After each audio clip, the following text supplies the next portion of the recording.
So I think the first thing, why have this cultural understanding of sacredness with respect to sexuality? I think it's because sexuality is, while it happens in private, obviously is a public reality. The sort of things that we like to trot out the phrase, what happens in the bedroom stays in the bedroom, which is manifestly not the case. Sexuality is a dimension of human life that involves all sorts of social relationships, and so whatever form of sexuality we embrace, it involves the merging together of lives, and that involves all the aspects of human life. And so I think to separate out the bedroom in that respect is in fact misunderstanding the nature of the sacredness. It's private because it's sacred, but it's and it's personal because it's private, but it's a public reality, and it has public implications. I don't really understand how watching an act is participating in an act. I'd love to hear that explained. I watched the Cardinals this weekend. Doesn't seem like I participated in that victory, at least not in any meaningful sense of the word. I'm not getting a ring for that one. You're right that polyamory has all sorts of rules. In fact, one of the paradoxes of the polyamorous movement is that you see these sort of detailed contracts about what's acceptable and what's not with respect to polyamory. It takes the notion of a prenup and injects some steroids into it in order to figure out exactly the conditions under which polyamorous relationships will go forward.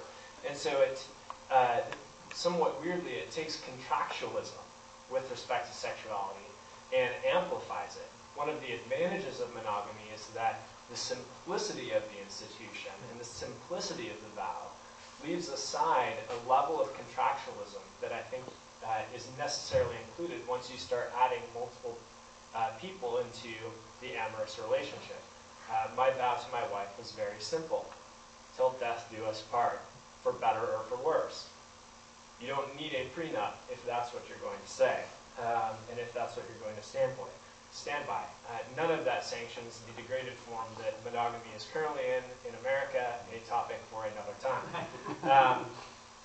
I just don't think that we have as much self-determination as I think you want to grant. I don't think that our desires are as individually determined as you want to say. In fact, somewhat paradoxically, if we have that much determination over our desires, and if in fact I am a gay man who decides for whatever reason, call them religious reasons, that in fact my homosexuality is wrong, then on your grounds, I should absolutely change my desires because I have total individual determination over what I desire and what I don't. I don't think that's the case. I think many of our desires are shaped by the environments in which we live.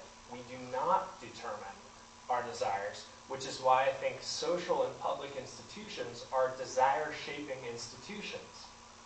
As marriage erodes in America, people start looking around for alternatives. Is that because the alternatives are better? No, it's because marriage has eroded, and so people don't desire it in the same way. So I just don't think that we have as much individual control over what we desire and we don't desire as you do. What's more, I'm not sure that that's even that interesting. It seems like what's interesting about oaths is that they make us. So once I bind myself to my wife, that becomes a reality which defines me rather than me defining the reality. And that seems like a lot of fun. You have to, I think, make the decision well. And I think you're absolutely right that you have to take great care with respect to who you make that oath to.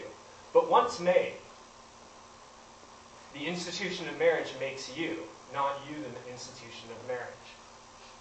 And I think that's one of the joys of marriage, is that in that oath, I get to become myself in a space that has been set by a prior me, by a me 6 years ago. And I get to live within that space.